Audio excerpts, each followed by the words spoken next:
told you last time I'd do it, and we're doing it. 5 reasons to read every day. We're writers. We have to read if we want to get better at our craft. It's part of the gig. You just got to understand that. But there's a few specific reasons to actually do it. The first that I'm going to say is really simple, and it's for everybody. It's fun. Reading is fun. That's why we got into writing in the first place. We were all readers before we were writers. And so we need to read in order to be able to write well. I don't know why people don't read. It's so much fun to read. That's why we write, because we love to read. We loved reading before writing because we could read before we could write.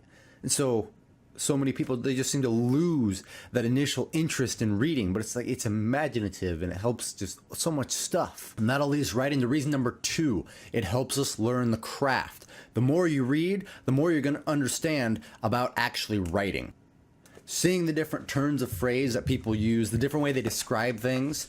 I mean, there's so much we can learn from other writers, even if they're not as good as we are. You can learn things from them because they might be really good at one specific thing. I can't write romance, so in order for me to actually learn any kind of romance writing, I have to read romance as much as I don't like to. It's just part of what you have to do. You have to read something if you want to actually be able to understand it and write it better. Reason number 3, it helps generate ideas. Let's be real. Nobody has any original ideas anymore. They're all just stolen ideas that are slightly tweaked and put on your own personal spin. That's not a bad thing. Basically, all ideas are that way anymore. I haven't read an original idea, I think, ever. Because there aren't many left. There aren't any out there that we know of, obviously, because then we'd have the idea. But if you are reading and you read something you like, but then you decide you want to turn it differently, you can use that in your writing, and that'll increase your writing abilities and make your writing better. Even though you're technically stealing an idea, you're putting your own spin on it, and nobody's going to hold that against you. It's encouraged even. It's just what happens. The 4th reason is a little more market sensitive. You got to know the market itself. If you're reading in your genre, you're actually going to know what's out there, what's popular, what's taking hold, and you're going to kind of be able to mirror the tone and help write better that way.